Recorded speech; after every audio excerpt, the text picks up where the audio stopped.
friends, Krista here. Thanks for stopping by Books and Jams yet again. Today I have for you my January book haul. I'm so glad I never made any kind of goal or rule about my book buying because I have quite a few books to show you today. I didn't plan really on hauling much of anything in January. Actually, not until library sales come up in the spring. I wasn't really planning on buying very many, if any, books. But I found out about 2 library sales that happened in January, and they were fantastic. One of them was a Friends of the Library sale where all of their regular prices were half off. So paperbacks were $1 and hardcovers were $1. And the other book sale was if you get 20 books, they're all half off, and all the books were already only 50 cents. So of course I got 20 books, and so they were all only $1. I spent $5 on 20 books. Can't really go wrong with either of those deals. So yeah, I have about 27 books here to show you today, which is a lot. I'm going to start with the books that were sent to me. I have 2 books that I won from Instagram giveaways, which is fantastic. I never win anything. I'm so excited about these. The first one that I won is actually an ARC called The Lost Man by Jane Harper.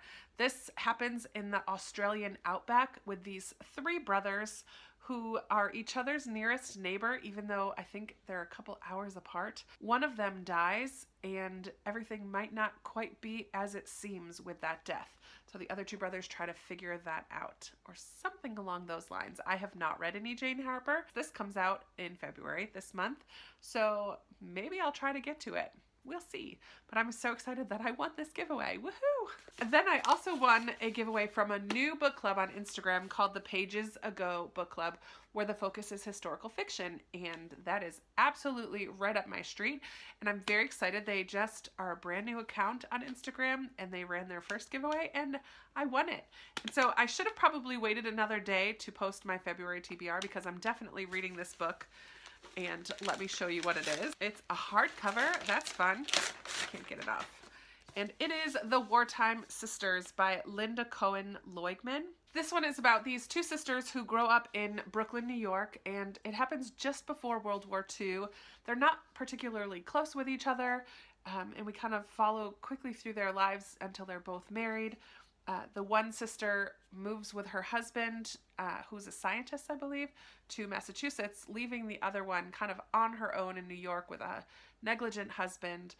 Something happens a couple years later that forces them back together. They still have a pretty precarious relationship, but now with the backdrop of a war, they have to kind of come together. This sounds exactly right up my alley. A little bit of family drama combined with World War II backdrop, and I'm definitely down for reading this with the Pages Ago Book Club. So if this sounds interesting to you, I believe this just came out as well. Brand new release, 2019. So yeah, this is a brand new book. So if it's something that interests you, get it from your library, but purchase the book and join in on Instagram at the Pages Ago Book Club. From a little free library this month, I was so excited when I found The Death of Mrs Westaway by Ruth Ware. This is a hardcover.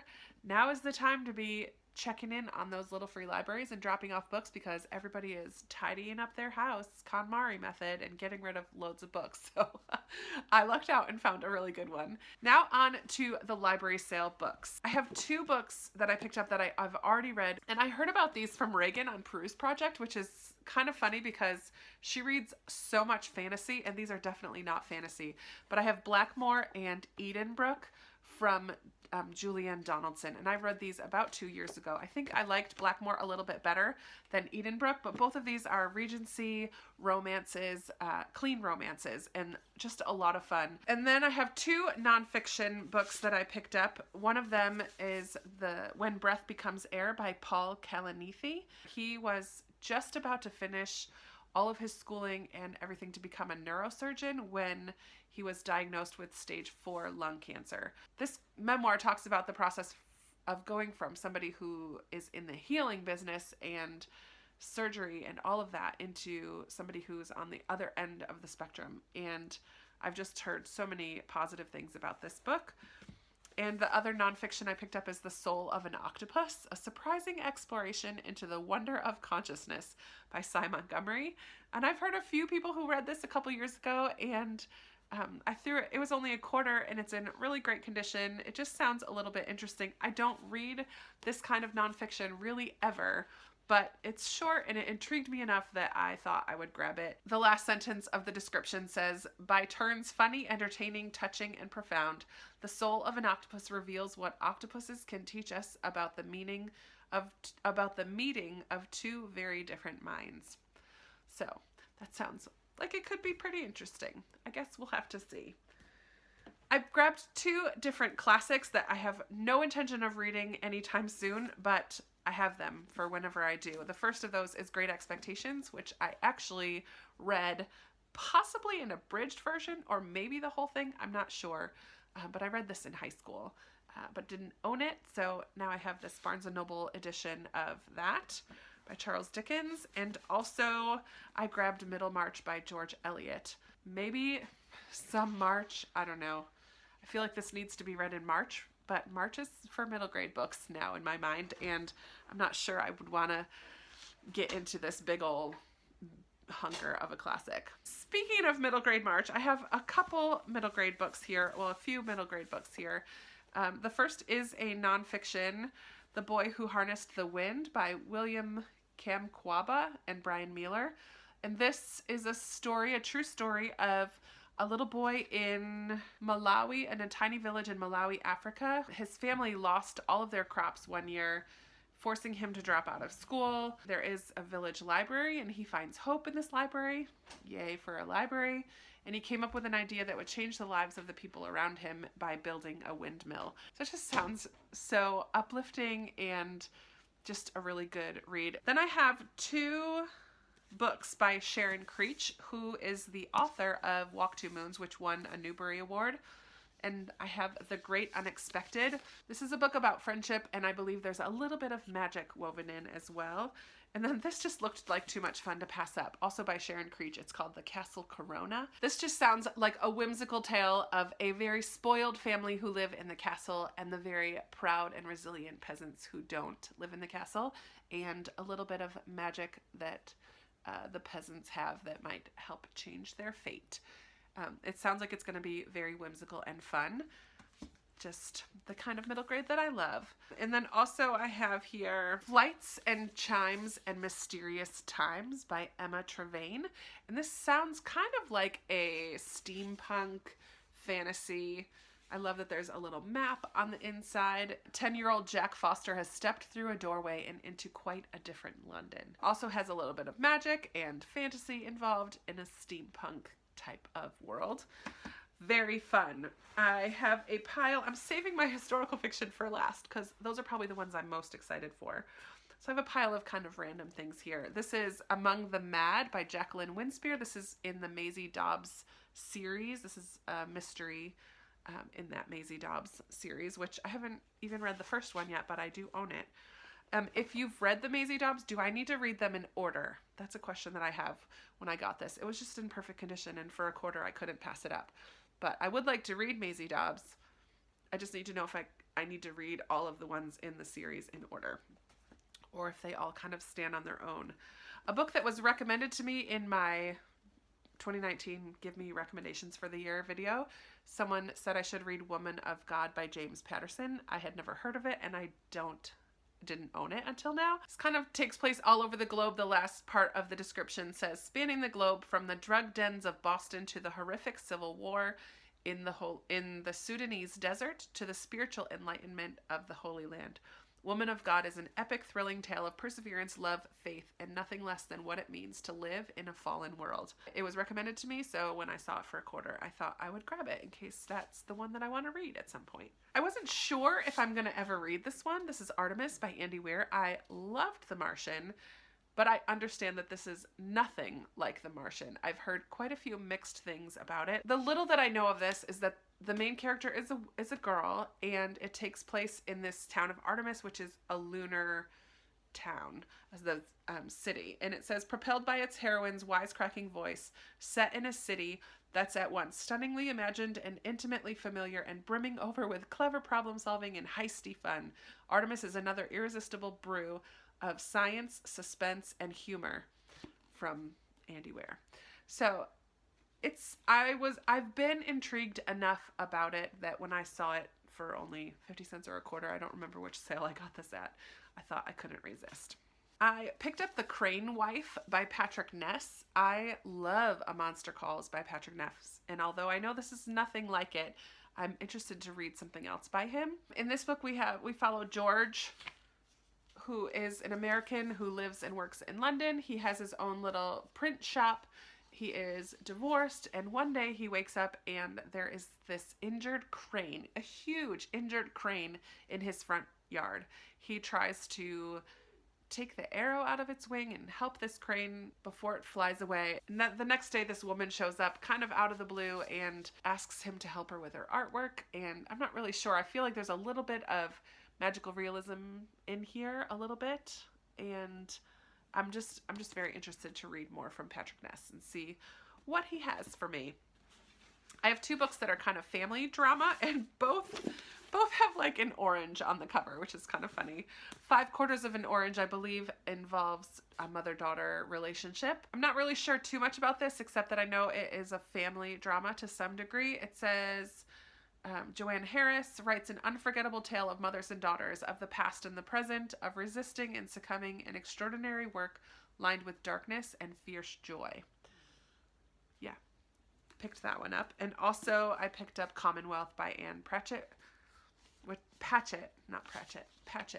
which I believe is just a contemporary family drama. It's a meditation on inspiration, interpretation, and the ownership of stories. It's a brilliant and tender tale of the far-reaching ties of love and responsibility that bind us together. I think I've heard some mixed things about this, but mostly good is from what I remember. I'm not sure. Let me know if you've read either of those two. The last 7 that I have here are all historical fiction, and they're not all World War II historical fiction, but close. The first I have The Spy Mistress by Jennifer Ciavarini. This I mainly picked up because I live in Richmond, Virginia, and this is about a woman who's from Richmond, Virginia. Her name is Elizabeth Van Loo, and she is actually buried here, and this takes place during the Civil War. She grew up in the South, in the Confederacy, and when Virginia seceded from the Union, she was wholeheartedly and very strongly against it and supported President Lincoln. So she began to be a spy, work as a spy for the Union Army. She helped start the Richmond Underground. She orchestrated escapes from the infamous Confederate Libby prison under the guise of humanitarian aid. So this is about this woman who lived here in Richmond, and I thought it would be interesting to read a book about the history of the town where I live. So that would be kind of fun. I also picked up The Beautiful American by Jean Mackin. This is about 2 very strong women. It takes place in multiple storylines, but we're at the tail end or the end of World War II, where these 2 women had very different roles, and it affected them so greatly. One of them, I believe, was a photographer who was there to photograph as these concentration camps were being rescued, as all of these people were being released and set free, and she was there to photograph that, which I can imagine would be a huge imprint on your brain. You'd never forget that. But they also were acquaintances in the 1920s in Paris, and actually good friends, and they each had these very vibrant lives in the 20s. Turns out they may have even known each other as young girls in Poughkeepsie, New York. So we kind of travel a little bit around the world, but it's basically about the friendship and bond between these 2 women and how does it survive all of the events that they have experienced, both together and separately. I just finished a book by Julie Otsuka in January, and I wish I had paid attention because this one actually was written first. I believe this is her debut, When the Emperor Was Divine, and this talks about the Japanese internment camps in America. We follow, I believe, 5 different perspectives in this very short book. I'm very interested to see what this one is like. I have The Lighthouse Keeper's Daughter by Hazel Gaynor. I'm very excited to find a Hazel Gaynor book. I love her. This one, we also follow 2 different women in 2 different storylines. One of the storylines follows Grace, who is a lighthouse keeper's daughter, and she helps her father to rescue some people from a shipwreck in England. Then we also have 1938 Newport, Rhode Island, and Matilda we follow, and she is sent in disgrace from her hometown in Ireland to America, and she begins to work at the Rose Island Lighthouse. She finds this half-finished portrait that has some kind of links to her past. With a deadly hurricane on the horizon, somehow these two stories converge, and we have some acts of bravery and love, and it is inspired by true events, which is always wonderful. I have The German Girl by Armando Lucas Correa, which I believe also involves two storylines. Relatives, we have Berlin 1939 and New York 2014. This one involves the ship called the St. Louis, which was supposed to bring Jewish people safely to Cuba, but didn't exactly go as planned. And then there's a woman in 2014, a young girl receives a package from an unknown relative in Cuba, which inspire her her and her mother to travel to Havana and connect those two storylines. Should be kind of fun. Then we have The Dutch Wife by Ellen Keith. And in this one, we have this woman who, with her husband, are both sent to two different concentration camps, and she decides she's going to do whatever it takes to stay alive. And that requires making some ethical decisions that are really tough. So I think in this one, we really struggle with good and evil and what's right and what's wrong, morally gray areas in this war backdrop. Pam Jenoff, the author of The Orphan's Tale and other books, says readers of The Nightingale will be rewarded by this original and unforgettable tale. So I'm a big fan of The Nightingale, so this one stood out to me right away when I saw that. And finally, I have one that I saw from April at Gooding Hooga with it, and that is The Aftermath by Ridian Brooke. And I believe this takes place after World War II. So in Hamburg, Germany in 1946, in the midst of all the rubble and aftermath of the war, we follow this Colonel Lewis Morgan, who is charged with overseeing the rebuilding of this devastated city, and he's kind of stationed in this grand house, and he has technically the full right to kick out the family who's living in this house, but he doesn't want to do that. So he says, we're going to all live here together. So these two families live together and are forced to kind of deal with all of the emotions and aftermath of the war, both physically and emotionally, while living together in this home. Sounds like a read that I would definitely love. So that's it. We made it to the end. This is really long. I would love to hear from you if you have read any of these, if you think I should start with one over the other. If I'm particularly excited about the middle grade books, I will be reading hopefully at least one of them during middle grade March, which is coming up. It is happening. Stay tuned soon for an announcement about that. So leave me a comment down below. You know I always love chatting with you down there. Give this video a big thumbs up if you liked it, and subscribe if you haven't already. And I will definitely be talking to you in another video very soon. Bye! From a little free library this month, I found The Woman in The Woman in Cabin 10.